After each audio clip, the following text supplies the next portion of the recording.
But I'm saying Yeah, that that was. year in terms of like,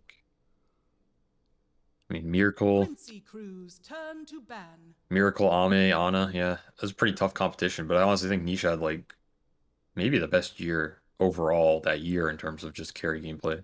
Yeah. So yeah, I think that's another good example of like mid one was he always got fat, but he was more of just like this 10 guy who ran seconds around and made remaining. space and stuff, you know. Yeah. Undying's turn to ban. Quincy Crew's turn to ban.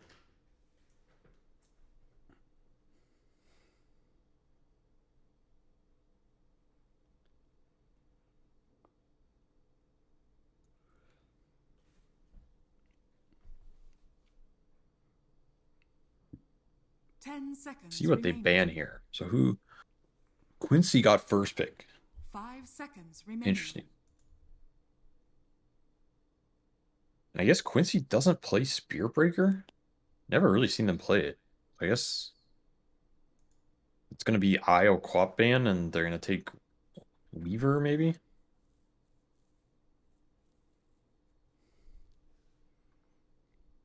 Which do you value more in the Bane, Weaver? Is there any other support that really is up for contest for first pick? Undying's turn I to mean, I'd probably ban. take IO over those, but Sure, sure. Yeah. Quincy I think Crew's Bane's turn more to pick. powerful than Weaver. I Oh, also think Bane's good versus Weaver. they gave him IO, but they said you can't have Leshrac, and if you can't have Leshrac, there's also the fear of them taking Storm Spirit away from you as well.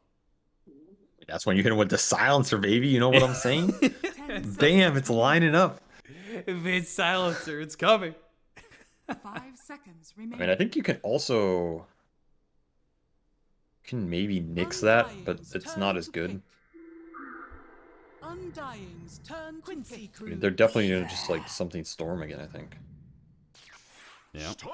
So what is the pairing this time? Ember? Yeah, maybe Ember. Maybe some other. I mean, there's Tiny. People forget about this hero. Honestly, it looks pretty good here.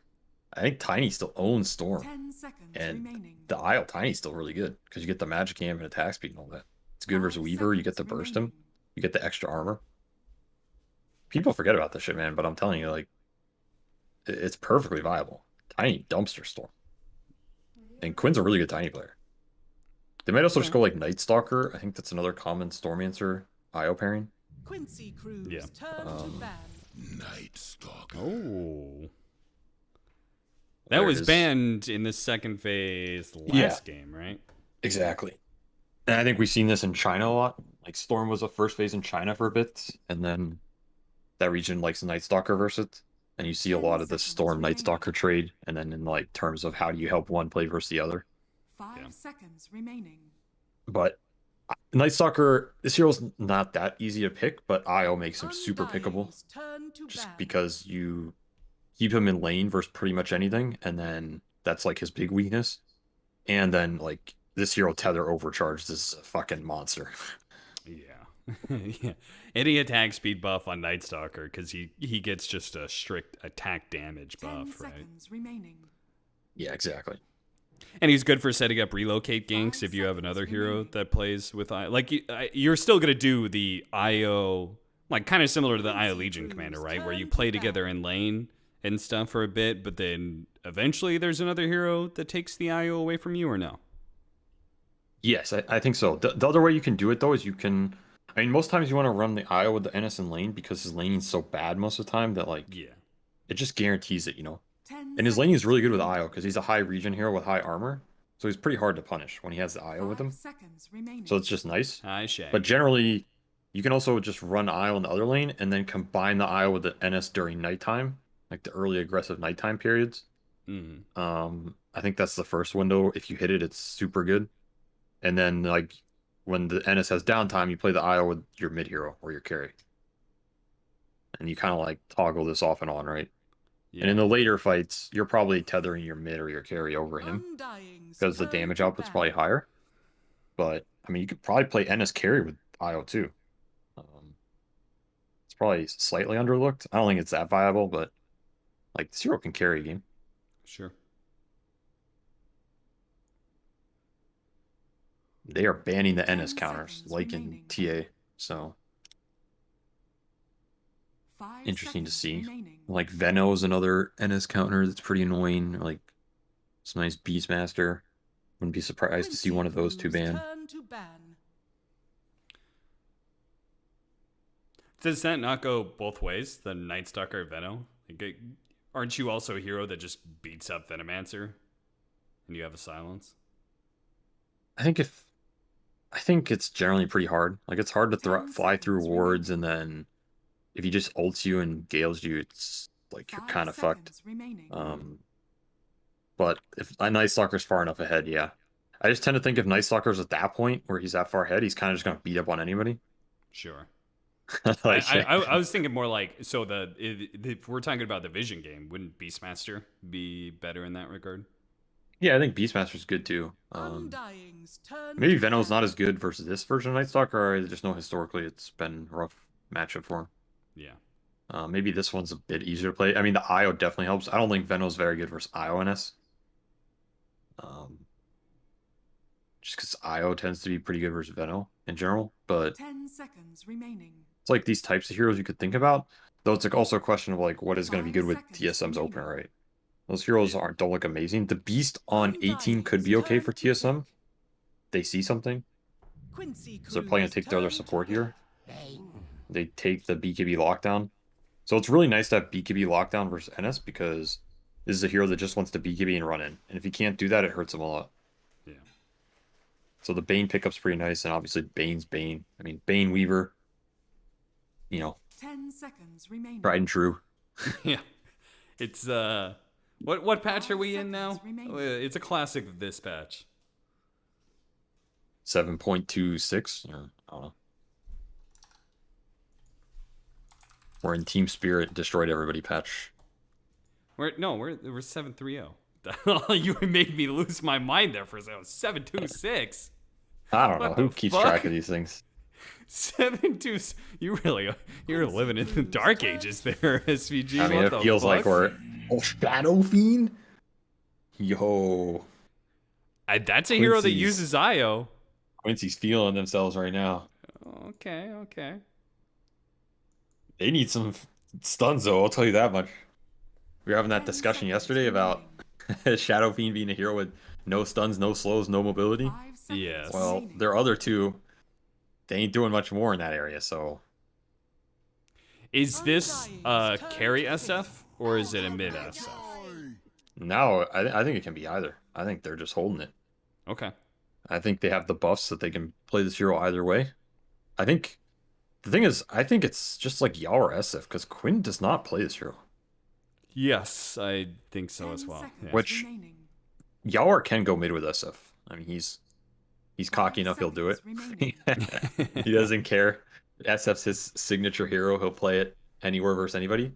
Mhm. And Quinn will play like some side laners. Like he'll play like, some of these weird dudes like Bristleback or Monkey King or Leshrac, right? Yeah, it's fine. So technically it could go mid, but I'm thinking this is just Yaor SF with the Ogre. Like strong ass dual lane, nice synergy. Ogre gives you some stuns, which is really important for this Storm and Weaver, and he gives you more move and attack speed.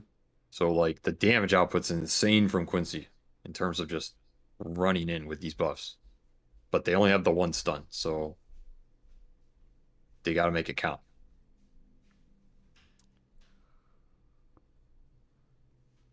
All right, well, I'm not sure about the Beastmaster anymore. Just because the potential of safe lane SF. I wonder what happens in that lane, honestly. I'm not even sure. I feel like I have to it's- imagine SF is good at dealing with the boars and killing them. Maybe, but seems like a lot of resources. I almost feel like Beastmaster would do fine, to be honest. I think it's still a decent pick for them. Because they need stopping power, right? Yeah. That's what they want. They want something that, like when SF or NS runs in, they just stop the dude and then they can hit him. Beastmaster does that. He does it. He's one of the best. I'm not sure what else there is. Like Pudge or something. Like, a Legion's not Pudge. amazing. Yeah, those heroes are kind of hard to find because, you Baseless want Void. BKB piercing disable.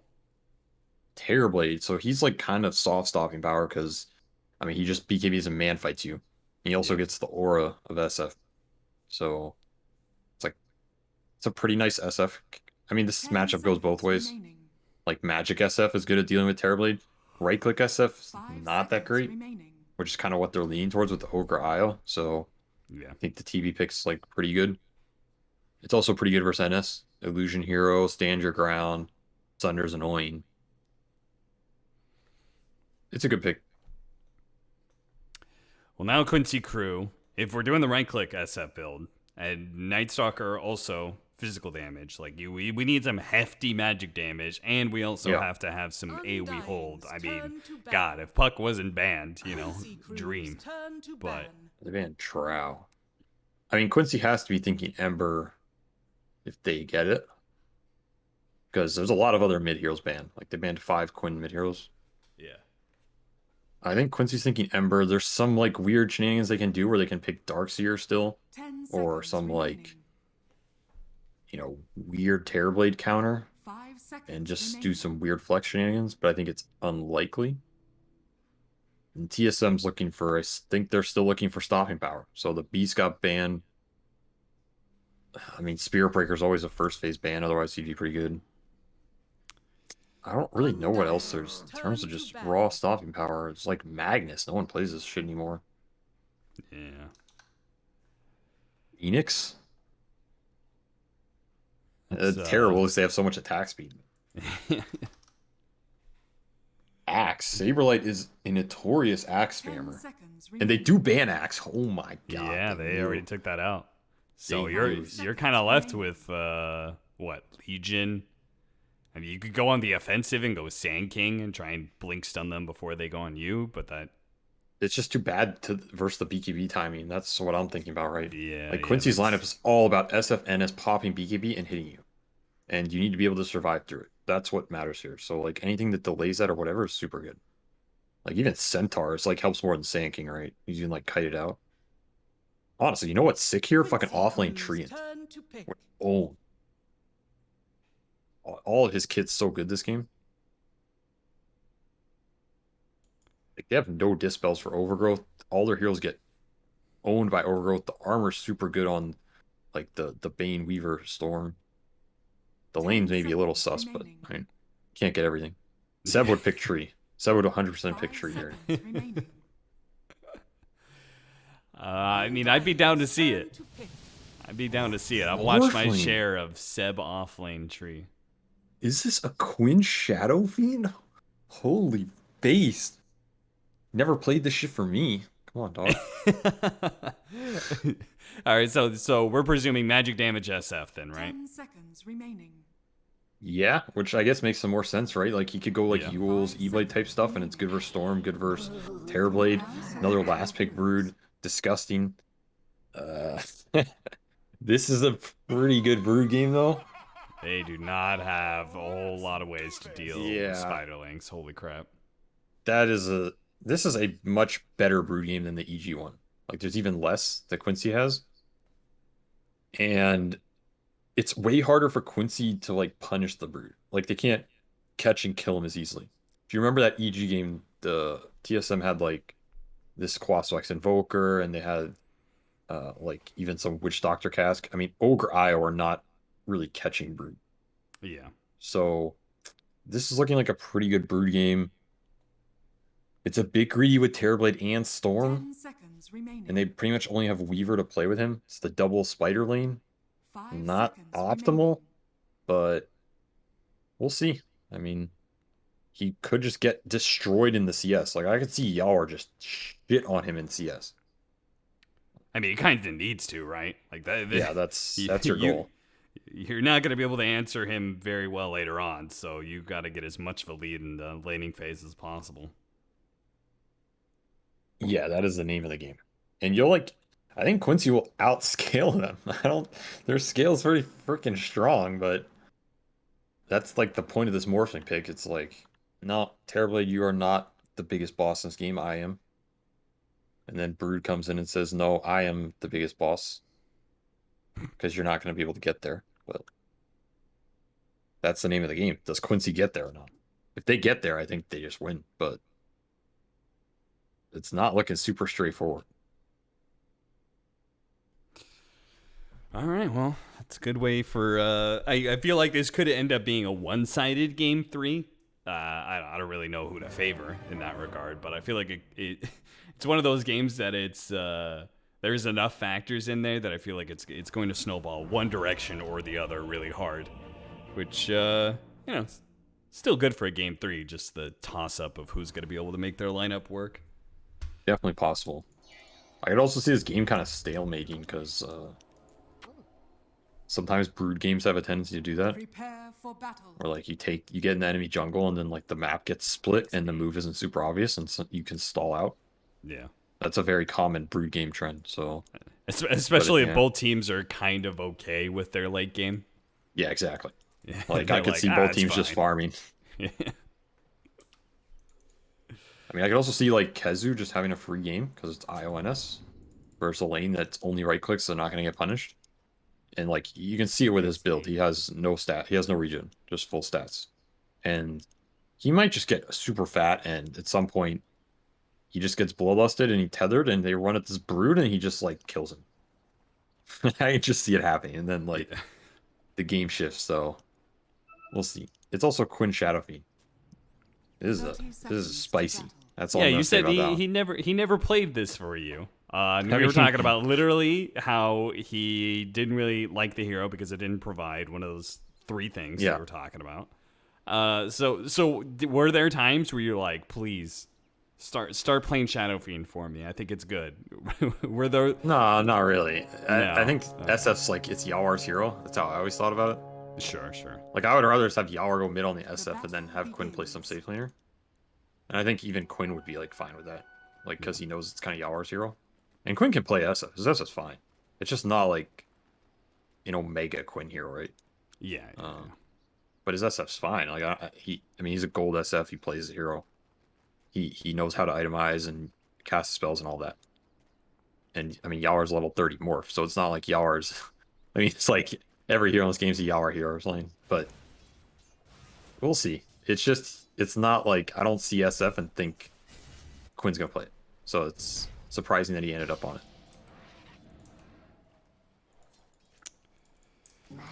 All right, so IO Morphling against Broodmother, and they are going to put the Bane down here rather than the Weaver. The Weaver's going to be paired up with the Terrorblade against Ogre Nightstalker. So 2 very armor-heavy heroes.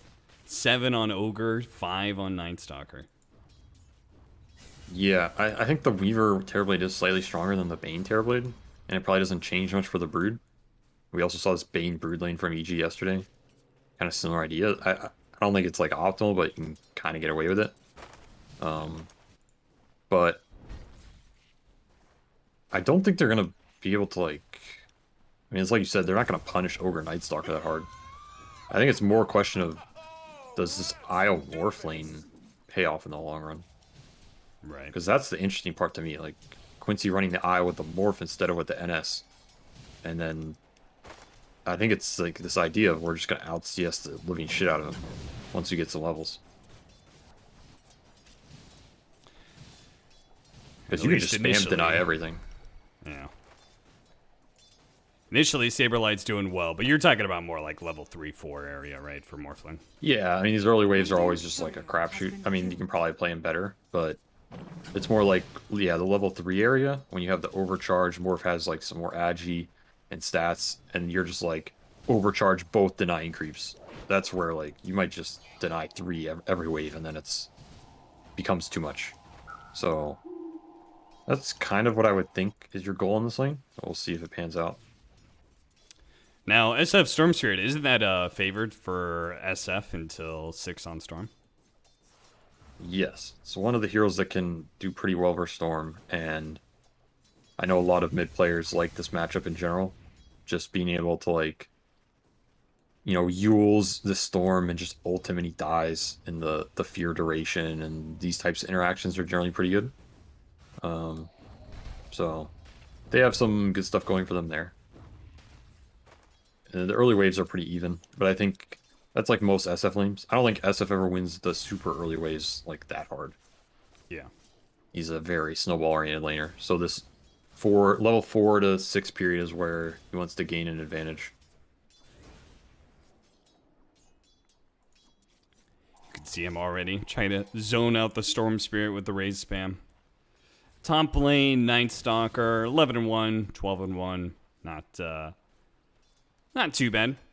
Comparing that to the Broodmother, they're about even. Both of them have some hard carry that's going to deny as many creeps as possible, but otherwise they seem to be doing all right.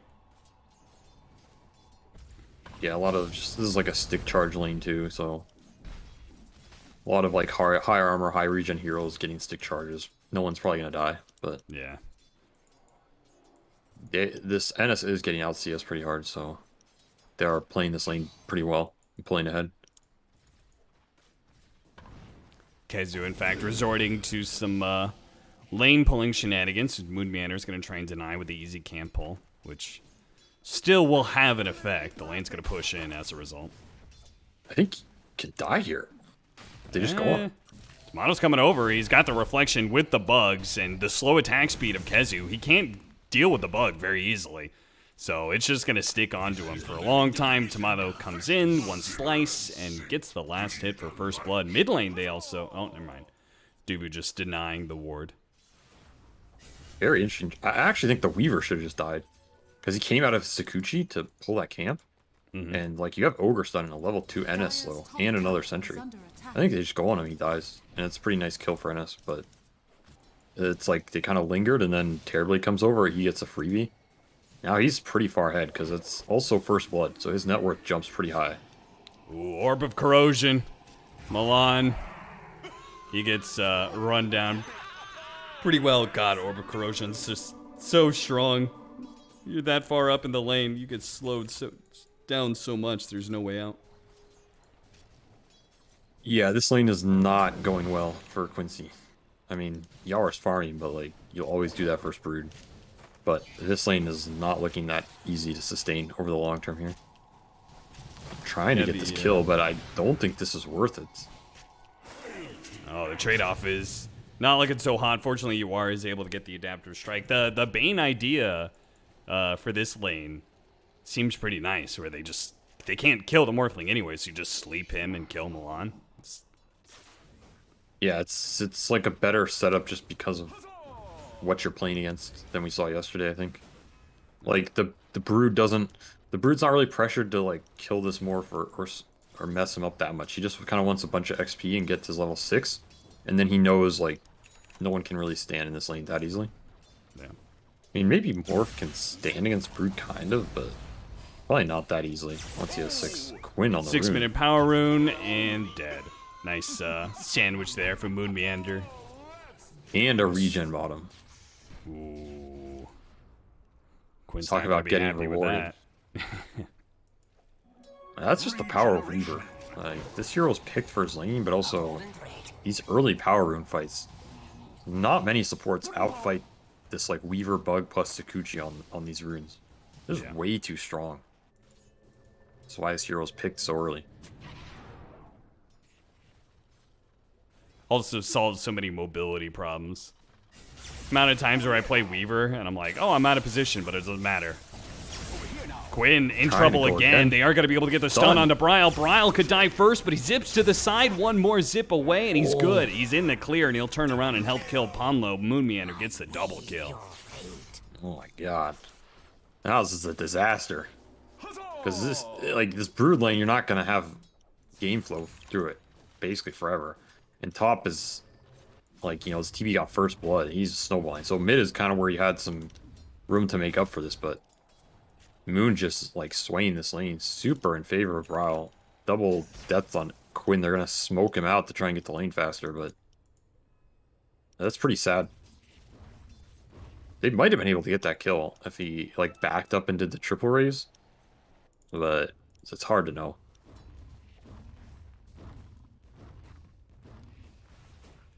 8-minute power runes, and considering all that action that just happened mid lane, fairly certain the Storm Spirit's going to get the 8-minute power rune as well, and that's just never a good feeling. Given all these Spirit heroes or Queen of Pain just free rune after rune after rune, it's just awful. I don't even want to see Quinn go for this top one, because I feel like he'll get caught if he does. Like, trying over this TV top. He lingers, but smells something fishy. This game is spiraling out of control. This might be very one-sided stop. 1 raise, 2 raise, but immediate turnaround Sunder. A 3rd raise is off the mark too, and Quinn, he needs to get out of here because Ryle is thinking about going mid. Instead, it's going to come, or top. Goes back to mid. Milan is going to be the target of choice. Quickly kills him. Yeah, this game's getting out of control. SF has nowhere to farm now. I mean, none of them are going to have anywhere to farm because nobody can interact with the broodlings. Like, there's literally not a single spell that kills the spiders in this game outside of raises. Which they are not that, it's not that easy to just walk up and double raise spiders. So, this is a tough situation. This brood is basically looking to just take either tier 1 mid or this tier 2 bottom. No one can interact with him. I feel like this top fight is kind of do or die. If Quinn dies a 3rd time here, already down to half health. Moon Meander has the bug on him. 1 more zip from the Storm Sphere, commits, gets the kill. Now Bryle's a little bit low, but so is Kezu. Kezu can't turn around and go for that one. Meanwhile, on the other side of the map, Pomlo getting chased down underneath his tier 2 by the Broodmother. Didn't want to pop Enisol. Kind of disjointed. Like, that is the kind of fight that can maybe win, but he didn't level it. He's got a 4-3. He didn't save a point or anything. Oh, I'm talking about the NS ult, not SF. Sorry. Oh, sorry. Yeah. Yeah, I'm saying Kezu's like holding his ult, so. Yeah. And they're coming back up here. Like, this feels forced, but it is kind of the only play they have. And I kind of agree with it. It's just their heroes are awkward, like we said in the draft. I can tell you, Quinn does not feel good in this game because he doesn't have stuns, he doesn't have slows, and like, I don't really like this Morphling pick just because I feel like it's more of what they already had. Like, they have NSSF. Sure. It's a bunch of right-click scaling damage, and then they pick a 3rd core that's right-click scaling damage. Because there's nothing for Morph to steal in this game. It's not like you're playing some utility Morph stealing Sand King stun or something. There's nothing. So, it's so overlappy. And it makes certain things really hard to deal with. Like, this TB sitting up here with Sunder. He will always get Sunder off this game, right? Yeah. Unless he's, like, some perfectly timed NS silence, which he doesn't even have it skilled yet. But, like, in this early game, it's a guaranteed Sunder. It's just so hard to go on him or push him out or dive him, like, because he Sunders you, Storm TPs, now you're in a terrible spot. This is a rough game. Brood takes your tier 2 bottom at 10 minutes, so no one can interact with him. I mean, I don't know exactly how much experience this adds up, but if he could take the outpost this early and hold it, it's going to pay off over time. They're going to relocate in for this one to go for the Broodmother. In the back lines, the Fiend's Grip was going off, but they managed to stop it with a silence of Kezu. He just walks into Dubu, stops that one, hoping for more kills, because honestly, Quincy Crew needs as many as they can out of these ultimates, but Quinn... TSM, they're thinking about going for him, but not during the Night Stalker ultimate. Probably not for the best. It's a huge kill in terms of relieving the map pressure. And they'll get a lot of space off that. This NS ult is their beacon of hope in this game, in terms of being able to get on people with that tethered NS. But, you know, Saberlight's going to spawn, just come back into mid. No Night Stalker ulti. Well, what's up? You know, what are you going to do? Yeah. And yeah, that early outpost, it hurts. You feel it.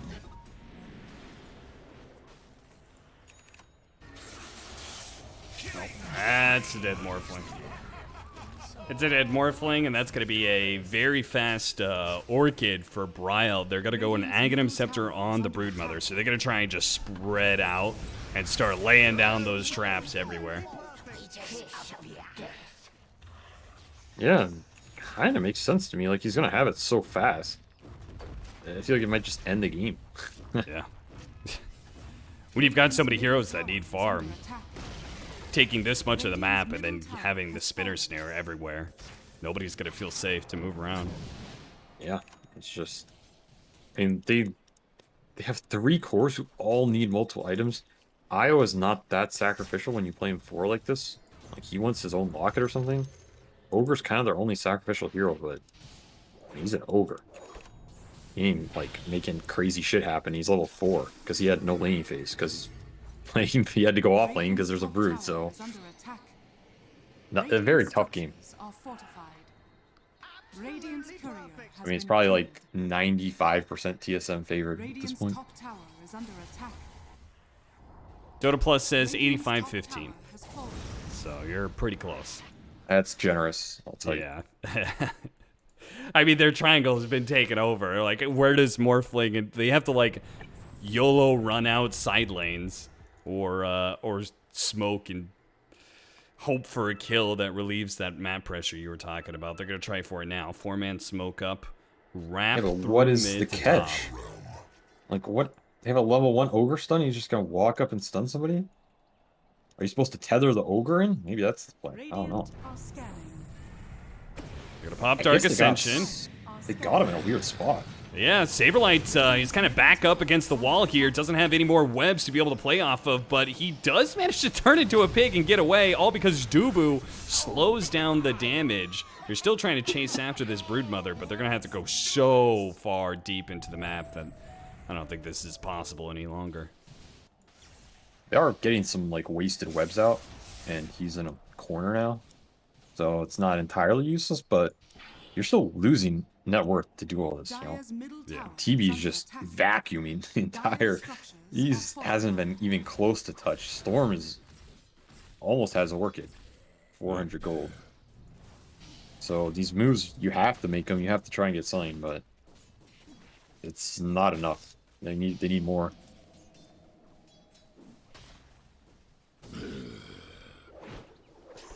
Bonlo, dead. He's...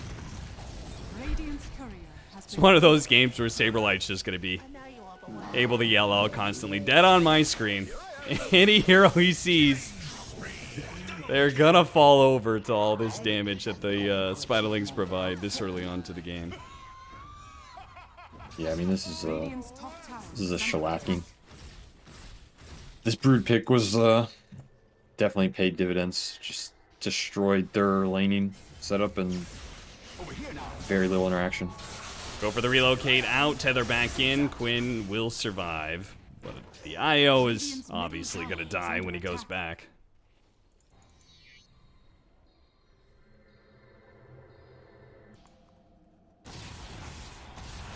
Bye, Milan. Oh! Riles out of man. Oh, he was so close. That was actually decently close. Oh, the spinner snare, look out! Dude, they're actually just dying to this. Like, Quinn almost just died to that in Spiderlings because he can't, like, you can't raise them when they're right on top. You need multiple raises, so. Yeah. We do get to see these snares, which is pretty cool, I guess. Yeah. Like 400 damage. You get rooted. I mean, Palmer's dead. Yeah, if they ever try and take back their triangle, it's going to be destructive. This Orchid is going to be enough to be able to get the kill onto Yawar. How much longer are they going to put up with this? They do manage to get the silence onto Moon Meander, so that's a nice kill. Requiem goes out. The Fear, a little bit too late to release Kezu and get him out safely. Tomato gets the last hit on that one. They'll take this tier 2 mid. I mean, this might just be a GG soon, to be honest. I don't think there's really a way back in this game. Yeah, I don't think so either. These spinner snares, they're honestly nasty if you get it this early. Do you know there's no way to see them? That's what I was about to ask. Can you see them with gem or something? Nope. That's kind of they don't get triggered by stupid. creeps, and you cannot see them, I believe. So you're just kind of... This thing's a 4-second root. It's pretty insane if you think about it. Yeah. I guess the I feel like downside you're is- beginning to become a believer a little bit. No, I see it. If you get it this early, like, this seems insane. You're just gonna close the game, like, you're just gonna close it out so fast. The downside is the charges and the cast range. Do illusions trigger them? I imagine so. Yeah, that could also be a downside to it. Okay. An immediate Bane kill, but there is going to be an Arcane Rune on Bryle. He's going to come in and cause some devastation. First kill on the Night Stalker, immediately goes for Quinn next. Second kill immediately. Bryle, low on mana now, has enough for the Orchid and the damage on a Milan. That's going to be enough for a fourth kill? Yeah, third kill, fourth kill. There we go. Now we get Ponlo, so the only survivor you are who's able to turn into a Weaver to Shikuchi to the other side of the map, leaving their base totally defenseless.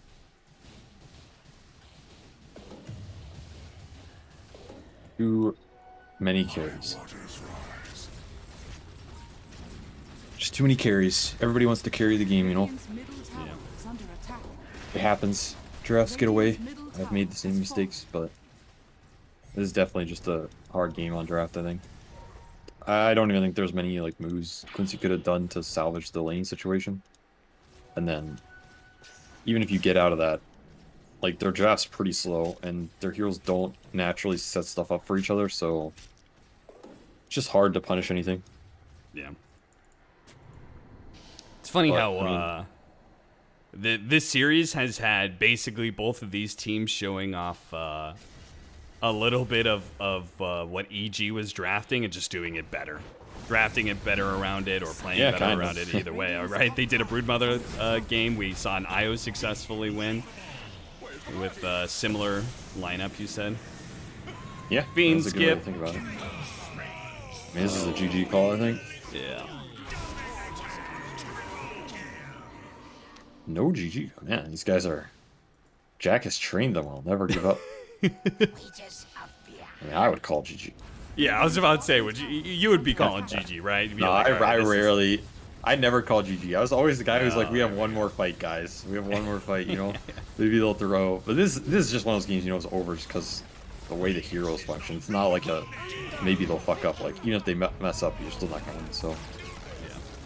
I mean, good draft from TSM. Like, good idea of putting them in a bad position off the lane phase and just snowballing into a victory. They didn't mess it up, and easy win. That's Dota 2. Ogre did hit level 6 before the game ended, so... Yeah, Ponlo was that's like- spared that humiliation. That's the saddest part about being the 5 in these games where your lanes are a disaster. You don't get to do anything. Yeah. And there's nothing he can even do to, like, salvage the situation. Alright? Yeah. It's just... The one point, maybe, is that mid play, where he was, like, baiting Quinn and they almost killed Storm. But even like, something like that, it's a huge momentum swing, but it's not going to change the course of the game, really. And those windows are so hard to hit, so...